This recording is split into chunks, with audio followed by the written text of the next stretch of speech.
Cek. Tadi sudah panjang pembahasan dan pantikan pertanyaan dari Ketum dan Gus Ohan. Mungkin dari sahabat-sahabati ada yang ingin memberikan, silakan kepada sahabat Junuk.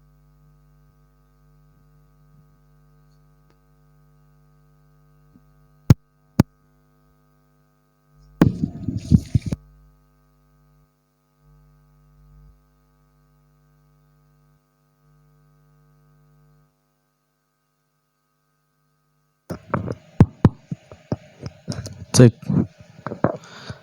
Izin Gus. Ya, buat lucu-lucuan aja pertanyaannya. Terlalu sepaneng kayaknya Gus. Ini pertama buat Mbak Enah dulu. Tadi kan kita sudah berbicara sangat banyak tentang kerangka teori ya, bagaimana teman-teman aktivis perempuan ini bahasannya melindungi lingkungan hidup gitu ya. Oke, saya mengalibikan bahwa saya nggak paham mungkin tentang lingkungan hidup. Coba jenengan jelaskan tentang tadi kasus di Kembang ya, yang Kendeng itu, pembangunan pabrik semen. Coba dijelaskan dari perspektif ideologi idealisme dan perspektif ideologi materialisme. Karena saya melihat begini, Mbak. Mungkin kalau kita ngomong idealisme ya, kita kritik terhadap lingkungan kita yang akan dibangun pabrik semen. Tapi kalau materialisme kan melihat, loh ini bisa jadi barang, kenapa nggak jadi dibangun? Kan demikian, misalnya. Coba itu dijelaskan secara gamblang, dan apa yang kemudian dikompromikan atau dikonsolidasikan, dan kemudian lahir gerakan taktis. Itu untuk panjenengan. Terus untuk Gus Ohan, ini Gus, tadi saya agak kurang puas tentang jawaban mengenai inkompetensi ya. Teman-teman kita, sahabat-sahabat kita yang ada di gedung sana, para dewan-dewan yang terhormat. Kadang kita seringkali membuka media sosial, teman-teman dewan. Ini kan jenengan yang paling gamblang kayak Gus membahas tentang isu-isu keperempuanan. Nah, dari inkompetensi ini kan masih banyak teman-teman dewan yang belum melek, bahkan belum sadar atas isu tersebut. Coba jenengan lebih jauh jelaskan di internal dewan sana, pembahasan-pembahasan mengenai keperempuanan ini teman-teman dewan yang lain ngapain gitu Gus. Itu saja mungkin Gus. Tapi lebih taktis saja ya Gus, yang ada di lapangan gitu. Terima kasih.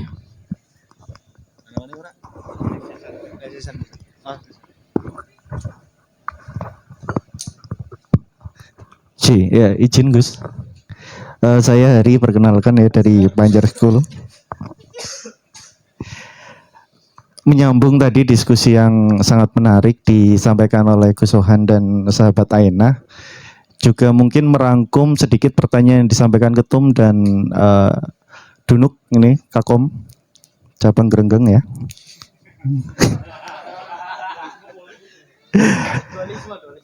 Oke, yang menarik hari ini juga di beberapa hari terakhir, kalau teman-teman main media sosial ya di Instagram dan TikTok, itu juga sedang viral yang namanya perdebatan antara filsuf dan saintis. Nah itu juga tadi sedikit banyak disinggung oleh Gus Ohan terkait bicara perdebatan hari ini yang ramai tentang filsafat dan sains. Nah ketika saya mencoba mendalami dan mengikuti, ternyata itu hanya sekedar perdebatan di dalam kerangka positivisme atau kerangka modern yang ujung-ujungnya hanya pendikotomian dari ilmu pengetahuan itu sendiri. Jadi perdebatannya juga kontraproduktif dan tidak produktif. Nah, pertanyaan yang pertama yang menarik itu bagaimana di Indonesia itu sendiri kita itu cenderung menjadi negara selalu follower. Jadi mengikuti ketika sudah tren di tempat mana masuk Indonesia kita ikut. Tidak pernah, jarang sekali kita menjadi negara yang inisiator. Nah, terutama dari perdebatan itu tadi antara filosof dan saintis, itu bagaimana menyikapi hal itu tentang dikotomi dari ilmu pengetahuan sendiri yang dikotak-kotakan. Saintis bukan filsuf, filsuf juga kontra dengan saintis dan lain sebagainya. Dan itu hanya menjadi konsumsi publik yang tidak mendasar. Yang kedua, saya juga tertarik terkait emisi karbon. Nah, emisi karbon itu juga isu isu postmodern yang berkembang ketika bangsa-bangsa selatan yang secara tidak adil oleh dunia itu diminta untuk menjaga alam dan hutannya. Namun di wilayah-wilayah utara sejak abad ke-18 bahkan 17 sudah lebih awal mengeksploitasi alamnya menjadi produk, menjadi barang yang hari ini juga menjadi teknologi yang kita pakai juga. Nah, terkait itu tadi, terkait emisi karbon, itu bagaimana seharusnya sikap Indonesia. Di sisi lain Indonesia juga pengen memproduksi sendiri. Di sisi lain Indonesia juga sangat strategis karena memiliki banyak mineral tanah jarang yang dibutuhkan oleh negara-negara utara untuk memproduksi teknologinya. Nah, menyikapi hal itu, Indonesia harus bagaimana? Bahkan mungkin karakter dari pemerintah Indonesia itu sendiri ya sebagian masih kecenderungannya adalah instan ya. Maksudnya ketika bisa dijual secara komoditi, secara bahan baku, kenapa harus dijual menjadi produk? Nah, itu kan paradigma yang hari ini masih mendominasi di Indonesia. Pertanyaan ketiga terkait feminis Nusantara atau terkait peran perempuan dan lain sebagainya. Ini pertanyaan paling mendasar mungkin. Sebenarnya feminis Nusantara itu yang seperti apa? Kita bicara keberdayaan perempuan atau perempuan yang berdaya itu ciri-cirinya perempuan yang seperti apa? Contohnya siapa atau di masyarakat mana? Apakah ala Jawa, ala Padang, ala Minang, ala Sulawesi dan lain sebagainya? Itu yang seperti apa? Atau ala Barat, Amerika, Eropa? Itu kan semuanya beda. Ala Jepang, ala Cina. Nah, feminis Nusantara, perempuan yang ideal versi Nusantara itu perempuan yang seharusnya seperti apa? Apakah yang liberal, apakah yang radikal, atau yang konservatif? Sedangkan masyarakat kita itu saya rasa belum pernah dididik baik secara formal ataupun non formal selain lewat budaya ya, konstruk menjadi perempuan yang seperti apa. Bahkan di pendidikan kita sepertinya juga tidak ada tuh yang mengajarkan kamu sebagai perempuan Indonesia kamu harus menjadi perempuan yang seperti apa. Supaya standarisasi atau goals yang dituju ini jelas, menjadi perempuan yang berdaya itu yang seperti apa. Ala Indonesia atau ala Nusantara atau mungkin ala Kebumen, supaya jelas oh perempuan ini dikatakan sudah berdaya, oh perempuan ini belum berdaya dan lain sebagainya. Nah, kita bicara di standarisasi itu yang masih belum jelas. Apakah tadi disinggung selebgram itu termasuk perempuan yang berdaya, ataukah perempuan yang mau menjadi ibu rumah tangga itu adalah perempuan yang berdaya? Itu kan dua sisi yang bisa sama-sama dikatakan benar ataupun bisa sama-sama dikatakan salah secara filosofis. Seperti itu. Terima kasih.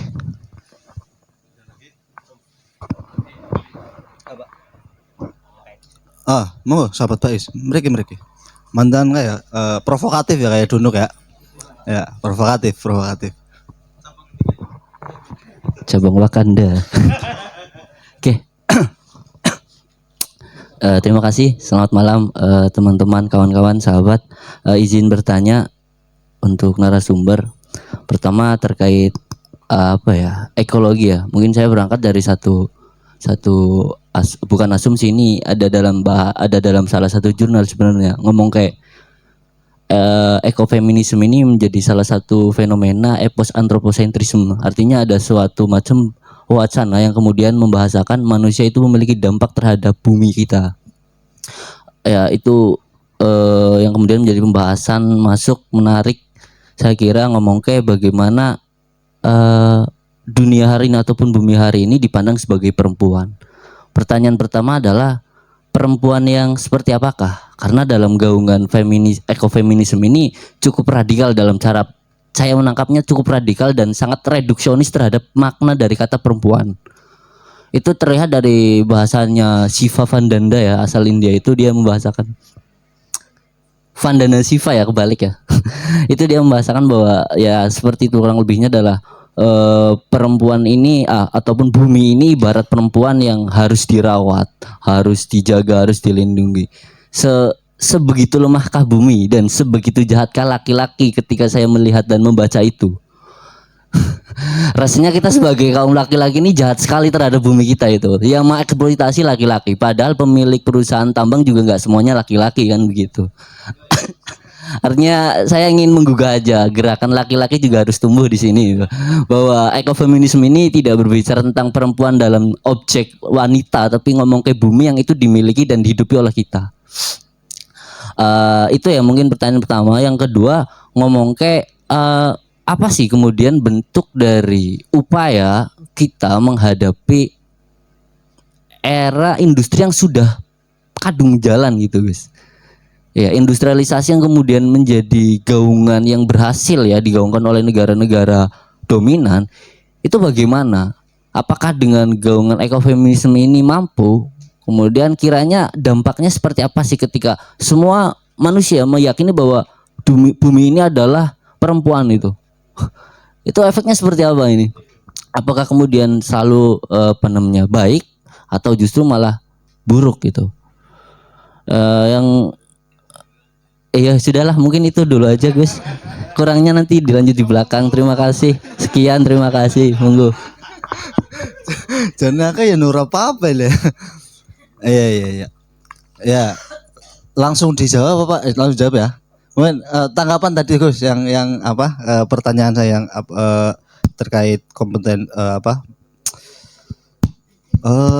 perempuan dan perbedaan pemilihan antara pemilu tingkat pusat sama bawah itu kan berarti tadi kan ada pernyataan bahwa katakanlah di kubu partai itu ada waktu untuk memilih, untuk menyaring, menyekerining itu. Tapi kalau kita lihat realitas politik hari ini, apakah itu bisa terjadi? Karena ya itu bahkan ya kapasitas itu nomor sekian, yang penting isi tas itu kan demikian. Itu yang kemudian ya VOC Kebumen hari ini bermunculan itu kan. ya mungkin itu tanggapan yang mungkin nanti bisa ditanggapi balik itu ya. Oh, Mike mati ya. Nyebut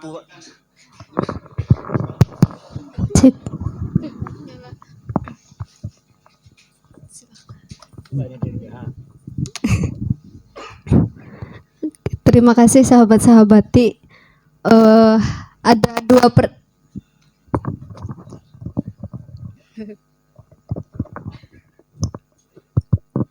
dua pertanyaan ya yang nanti sedikit saya ya ada feedback dari saya. Pertanyaan pertama dari sahabat Dunuk dan yang kedua dari sahabat Bais. Yang pertanyaan pertama ya menyinggung tadi isu gerakan perempuan di Kendeng di daerah Rembang ya, di daerah Rembang. Sebenarnya poin tuntutan itu dari Kartini Kendeng itu selain kemudian mereka itu berbicara tentang perusakan lingkungan yang kemudian mengakibatkan dampak yang cukup signifikan terhadap perempuan-perempuan masyarakat sana. Salah satu poin tuntutannya itu berkaitan dengan bukan nilai upah, nilai ekonomi yang kemudian itu menjadi salah satu poin tuntutan oleh perempuan-perempuan Kendeng, itu mengingat bahwa kompensasi dari lahan yang mereka gunakan atau pakai untuk membangun tambang itu tidak selaras dengan dampak yang mereka dapatkan atau mereka rasakan. Jadi lahan pertanian yang sebenarnya di awal itu menjadi sumber daya utama untuk mereka menghasilkan uang dan lain-lain, itu ternyata dengan dibentuknya tambang tersebut, bentuk kompensasi yang dikasih oleh perusahaan tersebut itu tidak selaras dengan yang seharusnya sebenarnya penghasilan dari pertanian itu lebih besar.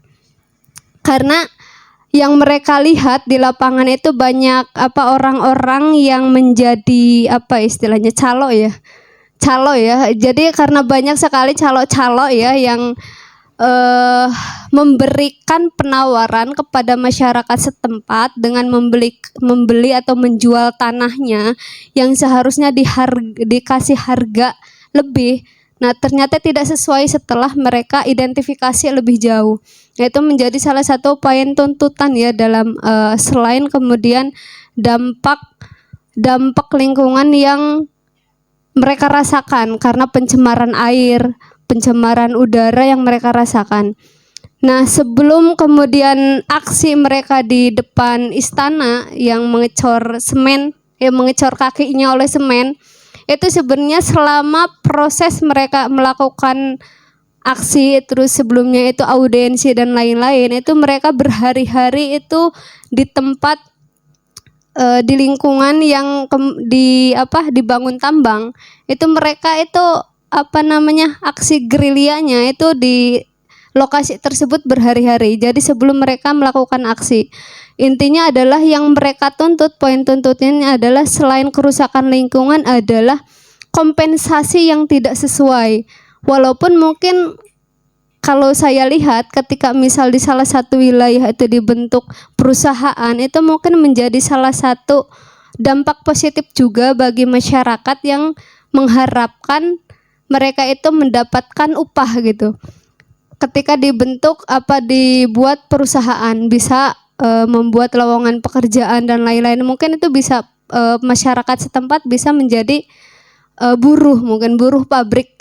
Tetapi yang perempuan-perempuan Kendeng itu lihat, itu ternyata dari dibanding upah yang mereka dapatkan hasil dari mereka kerja sebagai buruh pabrik tersebut, ternyata lebih minim atau lebih sedikit dibandingkan ketika dulu sebelum dibentuk pabrik itu sumber daya dari pertanian itu lebih banyak mereka dapatnya ketika dikorelasikan dengan upah tersebut.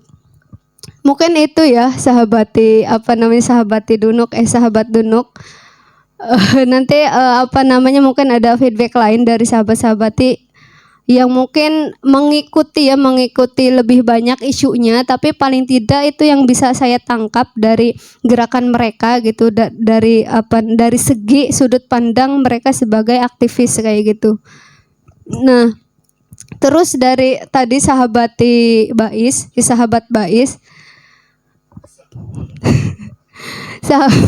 sahabat Bais ya.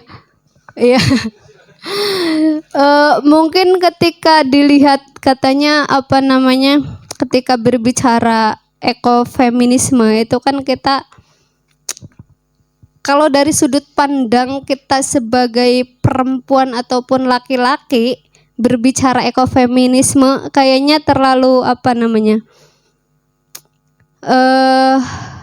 kurang ya, karena tadi kan kayak seolah-olah gerakannya itu terlalu radikal, menganggap bahwa kerusakan lingkungan atau alam itu faktornya dari laki-laki.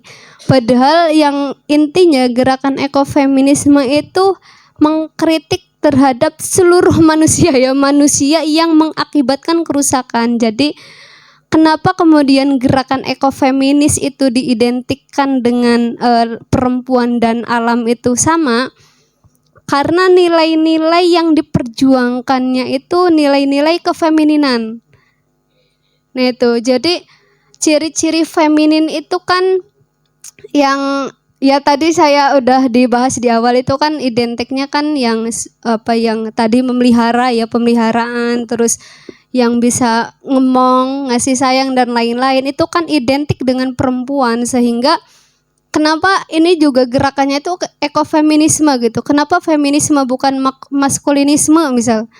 Karena memang nilai-nilai yang diperjuangkannya itu nilai-nilai yang tadi kefemininan kayak gitu. Jadi bukan untuk mengkritik atau istilahnya seolah-olah mendiskreditkan laki-laki ya. tetapi yang dikritik adalah para kapitalis dan industrialis kayak gitu loh ya, yang kemudian itu mengakibatkan kerusakan lingkungan kayak gitu.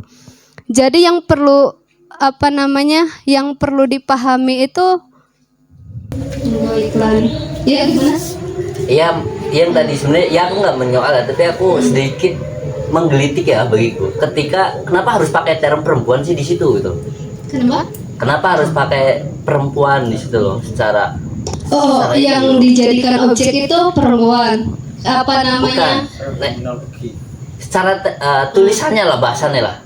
Karena itu harus pakai perempuan tuh gitu loh. Karena seolah-olah ketika perempuan yang ditulis berarti kan yang tidak tertulis siapa? Laki-laki kan. Nah, kemudian laki-laki seolah-olah jadi menindas gitu. Iya, soalnya kemudian Pengrusak. istilah pengrusak itu ya laki-laki bukan perempuan itu. Maka sebenarnya aku membahasakan bukan mengkritik sih. Ya itulah mempersoalkan tadi kata perempuan yang dipakai itu. Meskipun kalau dikaji ya tetap yang menggagas pun juga kaum perempuan. Karena mungkin mereka mengasumsikan yang paling dekat dengan bumi, yang paling memahami bumi adalah si perempuan. Si paling benar, makhluk si paling benar dunia. Seolah-olah itu. Ini itu Mbak. Ya, yang aku nangkap tadi pembahasan Mbak ngomong kayak sebenarnya ini kan ngomong kayak nilai merawatnya, nilai memeliharanya yang itu identik dimiliki oleh sebagian perempuan. Dan sebagian laki-laki juga punya Mbak. Ini itu Mbak. Agak-agak personal tadi ya. Iya paham. Ya mungkin di sisi lain ya mungkin saya juga ya sebelum sedikit mendalami wacana feminisme, sebenarnya sebelum pembahasan wacana ekofeminisme pun di feminismenya kadang saya merasa yang selalu dijadikan objek di wacana itu selalu perempuan bukan laki-laki, dan seolah-olah yang menjadi penindas itu ya laki-laki gitu, padahal mungkin banyak perempuan juga yang menjadi penindas katanya. Mungkin ya. Tetapi ya lagi-lagi kalau bagi saya yang dikritik itu lebih kepada paradigma yang digunakan, itu yang hasil konstruksi masyarakat itu yang digunakan memang nilai-nilai kefemininannya kayak gitu loh, yang kemudian itu menjadi salah satu alasan kenapa ekofeminisme seolah-olah yang menjadi objek itu memang perempuan kayak gitu, yang diidentikan dengan objek yang bisa dieksploitasi, bisa digarap, bisa ditindas, yang kemudian itu sama dengan konteksnya dengan lingkungan yang juga bisa digarap alamnya, bisa dieksploitasi lingkungan hidupnya kayak gitu. Ya saya juga di awal ya merasakan seperti itu karena seolah-olah perempuan itu selalu menjadi objek kayak gitu.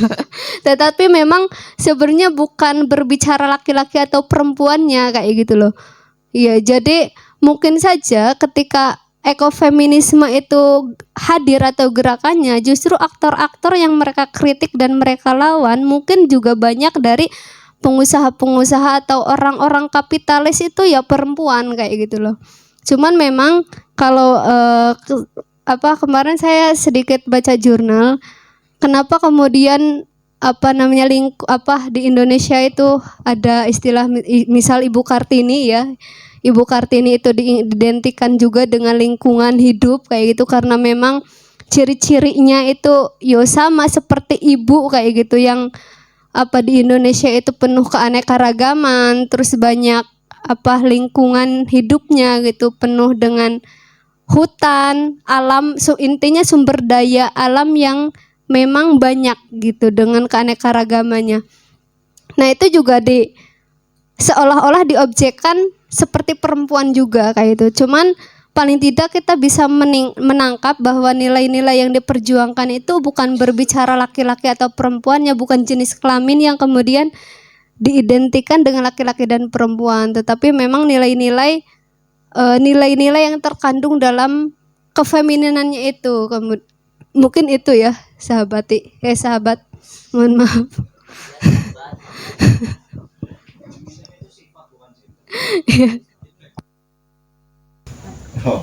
Ya, tadi menyimpulkan dari jawaban Mbak Enah ya terkait isu kendeng tadi. Tadi mengambil statement dari Bagus Mulyono yang inkompetensi itu lebih membunuh daripada kejahatan ya. Oke, coba saya pakai akal jahat saya ya. Ketika tadi jawabannya kan yang saya simpulkan adalah ini harganya nggak sesuai, belum deal nih harga. Artinya dari perspektif ekofeminis itu sah-sah saja kalau lahan ini digarap. Yang penting harganya deal gitu. Nah, maka kemudian dari teman-teman aktivis perempuan ini yang tadi digaungkan idealis ya, coba kembali dinarasikan gitu loh. Kepentingannya ini hanya yang penting deal harganya atau kita menjaga alam gitu Mbak ya. Harga cocok aman lah ya.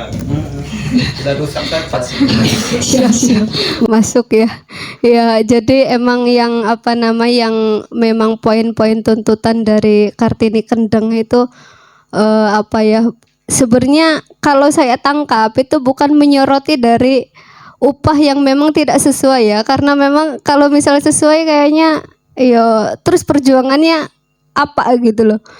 Yang pasti itu karena memang dilihat dari dampak kerusakan lingkungan, lebih ke sana yang disoroti sampai kemudian mereka menuntut untuk peninjauan ulang perizinan gitu. Salah satu poin tuntutannya itu juga kan untuk meninjau ulang izin tempat atau izin lokasi pembangunan tambang tersebut. Jadi yang mereka perjuangkan ya karena memang dilihat lebih ke dampaknya gitu loh. Kalau dari sudut pandang saya itu kayak gitu, sahabat. Feminim sekali. Matriarki. Jadi boleh dirusak itu alamnya. Perempuan yang dirusak.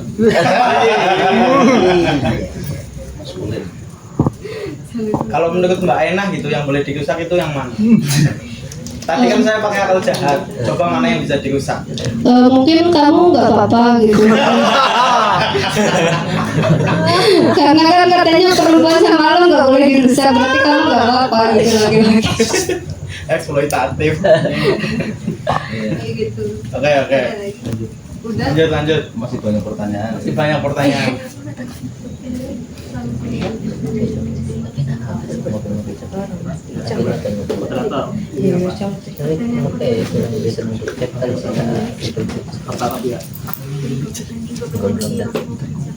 Oh itu yang dari diskusinya kayak apa sih? Sebenarnya tadi kan bilangnya lucu-lucuan ya, tapi kalau nggak disensor jadi nggak lucu nanti. Nanti kalau nggak disensor mereka langsung sendiri gitu. Editor aman editor. Mungkin karena karena nanti juga dikonsumsi lokal ininya. Mungkin saya menggambarkan begini saja ya, agak sedikit normatif tapi mungkin kita coba cari poin utamanya. Secara normatif memang sebenarnya setiap dewan ini kan berangkat dari kronologi yang berbeda-beda. Jadi tidak semua juga punya keresahan yang sama. Di keresahan-keresahan lain mungkin juga teman-teman dewan yang lain punya persoalannya sendiri-sendiri. Dari sana kita tidak bisa mengharapkan semua punya perspektif ideal yang sama. Apa ideal kita? Sebenarnya mungkin itu ideal juga di teman-teman yang lain, tapi menurut ideal kita pasti akan mungkin kontradiktif. Tapi itu nggak masalah karena memang kita dibangun berdasarkan perbedaan-perbedaan ini. Dan politik itu sebenarnya memang salah satu upaya kalau menurut Slavoj Zizek apa yang tidak mungkin itu diupayakan menjadi impossible, menjadi mungkin. Nah, inilah seni politik sebenarnya. Nah, tapi kalau kita berkaca pada nasional, ada satu rumusan yang sederhana dan standar. Ini juga mungkin saya sedikit singgung berkaitan dengan peristiwa putusan MK nomor 135 itu. Satu partai yang warnanya sama dengan PMII itu ada terjadi inkonsistensi. Jadi tadinya itu mendukung putusan MK 135 untuk pemisahan antara pusat dan daerah. tapi belakangan dia hari ini itu menolak. Terjadi penolakan putusan MK tersebut karena dianggap tidak sesuai. Nah, biasanya kalau sudah terjadi perubahan atau inkonsistensi politik semacam ini, kita bisa melihat dari 3 hal. Satu, berarti dia mungkin sedang menarik perhatian aktor atau kelompok politik kuat tertentu yang dianggap ketika dia menyampaikan itu bisa dijadikan sebagai koalisinya, kan begitu, dan memperkuat posisinya. Atau yang kedua, dia itu bisa jadi mengalami deal di belakang yang akhirnya sebuah sikap politik atau sikap kebijakan itu terjadi. Yang tadinya menolak kemudian terjadi deal, akhirnya mendukung. Nah, ini juga bisa terjadi. Dan jadi teman-teman bisa melihat ketika ada perubahan sikap politik semacam itu atau sikap politik tertentu, ada juga bisa dilihat dari situ. Atau yang ketiga itu ya bodoh aja. Jadi memang bersikap bodoh aja, memang random. Nah, kalau random itu juga bisa jadi variabel yang kadang-kadang kita nggak bisa duga. Memang kepengen dari nolak kemudian kepengen mendukung, kan gitu-gitu aja. Nah, itu juga bisa menjadi variabel yang kadang kita nggak bisa menghitung. Itu sering juga terjadi di PMI juga, kan. Kerendeman semacam ini yang harus dihindari. Jadi kalau belum deal, jangan membuat sikap yang berubah-ubah juga, inkonsisten juga, nanti dianggap random juga ini.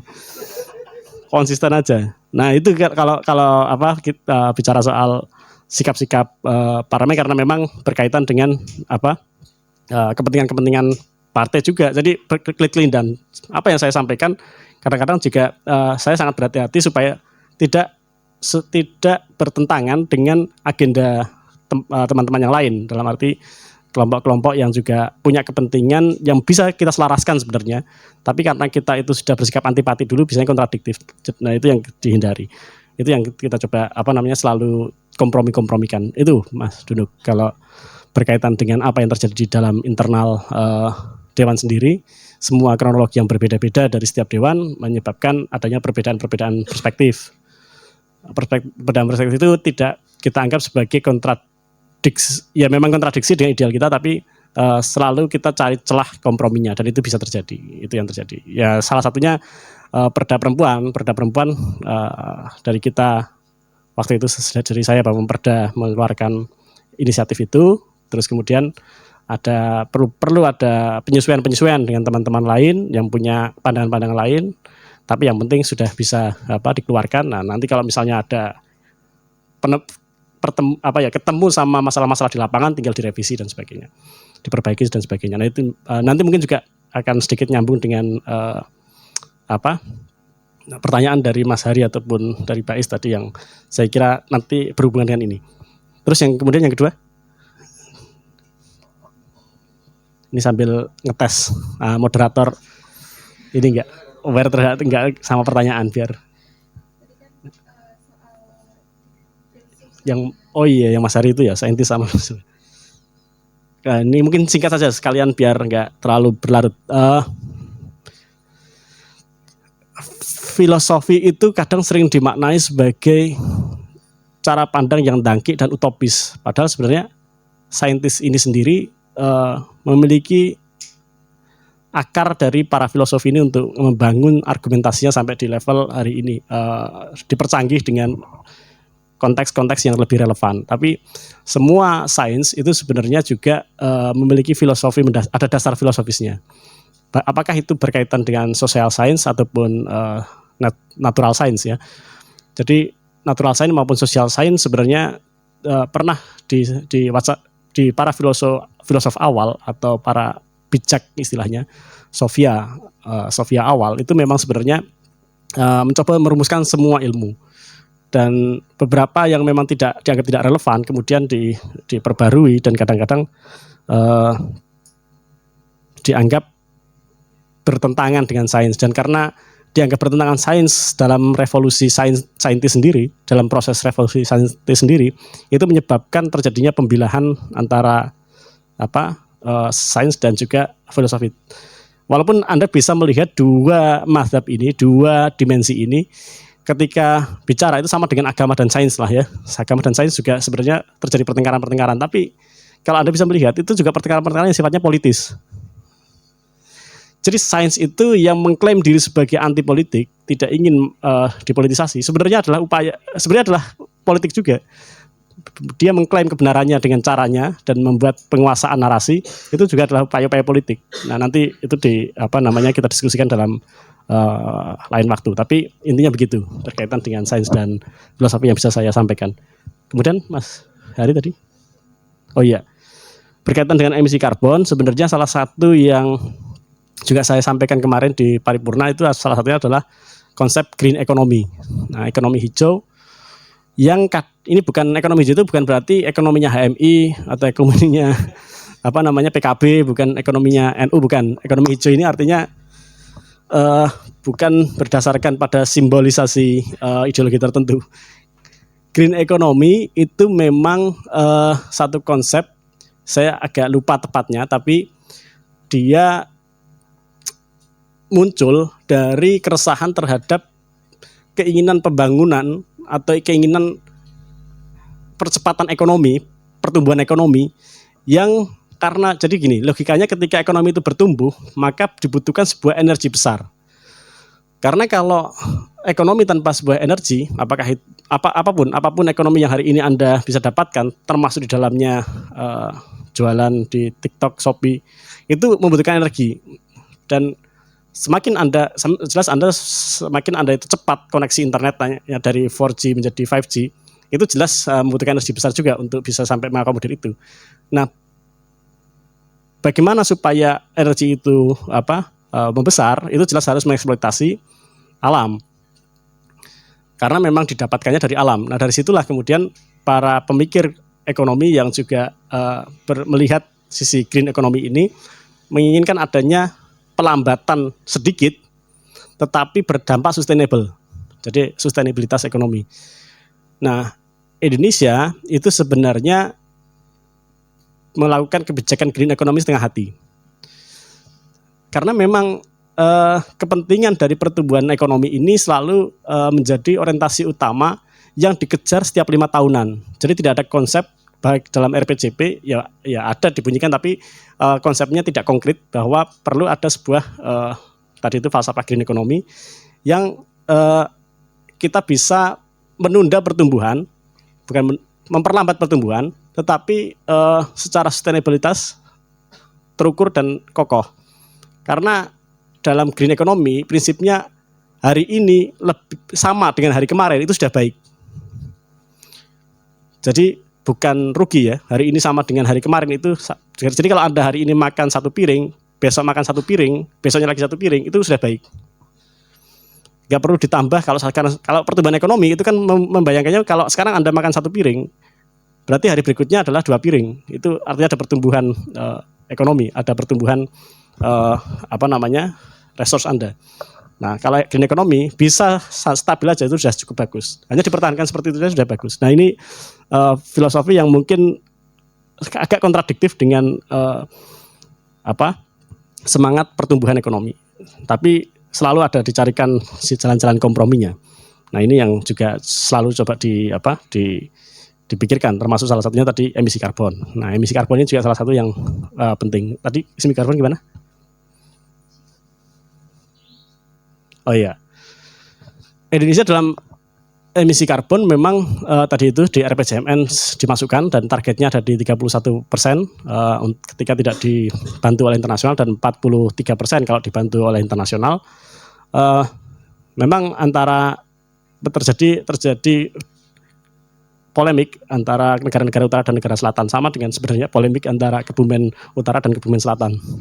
Jadi Kebumen Utara ini jadi kebalik ya, kalau di internasional negara-negara utara ini industrial, produsen ekonomi, negara selatan yang suruh untuk menanggung kompensasinya. Nah, kalau di Kebumen kebalik, daerah utara itu yang disuruh menanggung kompensasinya, daerah selatan itu yang mendulang ekonomi besar-besaran.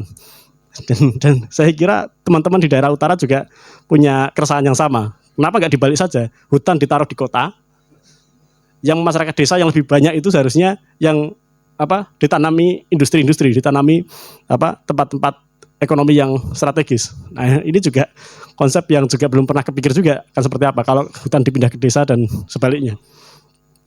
Mungkin namanya bukan hutan lagi, kayak IKN nanti.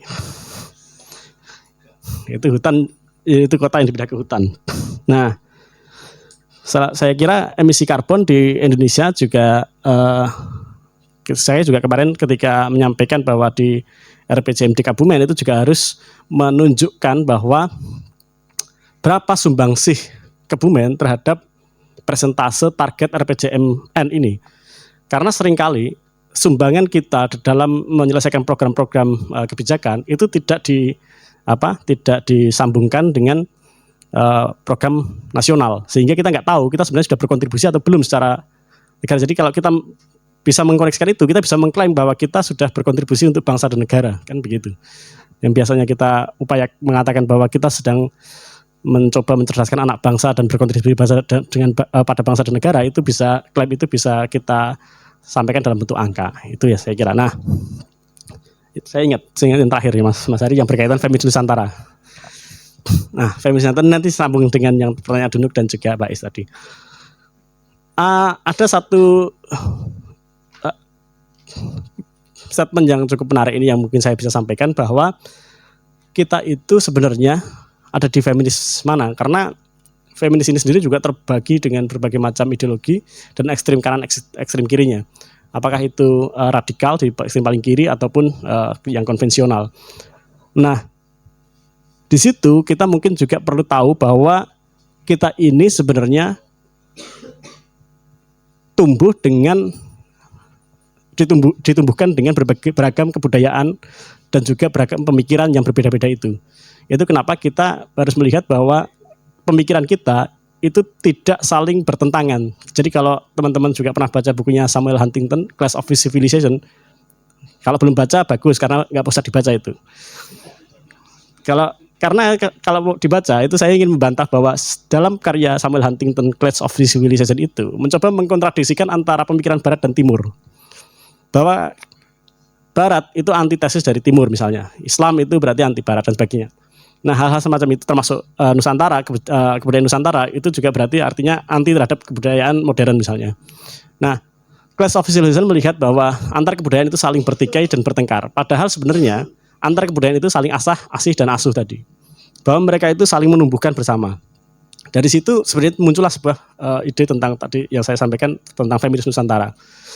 Bahwa feminis Nusantara itu muncul dari sebuah tipologi feminis yang berdasarkan geografis.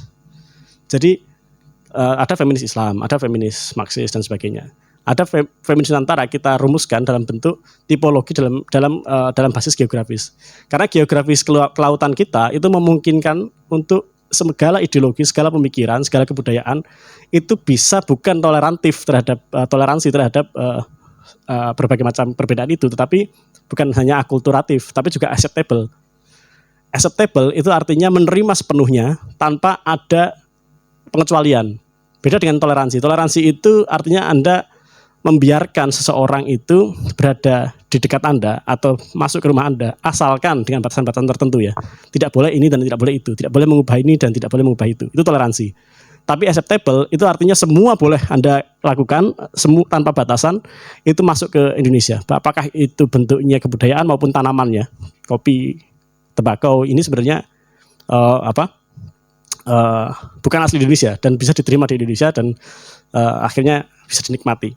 Nah, kemampuan orang Indonesia untuk bisa menikmati segala perbedaan itulah sebenarnya yang menjadi perbedaan antara feminis lain dengan feminis Nusantara. Feminis Nusantara mampu meracik antara yang paling kiri dan paling kanan. Mereka akan menggunakan itu dalam keadaan-keadaan tertentu dan membuat mode off pada keadaan-keadaan lain. Nah, ini bedanya Nusantara. Jadi kalau menggunakan feminis Nusantara tapi masih kebablasan, radikal tapi nggak tahu tempat, ini sebenarnya bukan feminis Nusantara. Feminis Nusantara artinya berarti kemampuan untuk meracik itu untuk disesuaikan dengan konteks-konteks sosial yang ada. Dan itu sudah terjadi di semua kebudayaan selain feminis ya. Apakah itu termasuk Marxisme itu tidak hanya di Indonesia tidak sama dengan Marxismenya musuh yang akhirnya PKI dan terjadi pertumpahan darah. Sebenarnya Marxisme di Indonesia akhirnya juga mengeluarkan misalnya Haji Misbah dan sebagainya. Para komunis-komunis yang Muslim yang kuat juga bisa beradaptasi dengan Indonesia dan beradaptasi dengan kebudayaan Indonesia dan juga Islam. Nah, ini salah satu yang menjadi ciri khasnya. termasuk di dalamnya ketika konsep feminis ini kan sebenarnya memang tadi sudah sedikit disinggung oleh Mbak Ena bahwa feminis ini lahir dari gerakan perempuan, ya, dan karena waktu itu awal muncul dalam bentuk perlawanan penindasan politik ataupun buruh perempuan terhadap ketidakadilan menjadi inspirasi untuk gerakan-gerakan feminis selanjutnya. Itu sama dengan misalnya marhainisme yang juga memang khusus terjadi di Indonesia. Tetapi apa yang dialami oleh marhain itu sebenarnya juga adalah apa yang dialami oleh petani bukan hanya di Indonesia tapi di seluruh dunia juga. Dan apa yang terjadi pada marhain memang tidak bisa kita lihat dalam kacamata Marxis yang memang sangat kota sekali. Karl Marx itu dalam Das Kapitalnya 12 jilid itu semuanya sebenarnya bicara tentang buruh kota. Jadi ketika bicara soal pertanian itu agak kegagapan sedikit. Karena memang Karl Marx adalah orang yang mengomentari atau berada di tengah-tengah kota. Desa, di petani desa itu kan perbedaannya adalah dia punya alat produksi sendiri.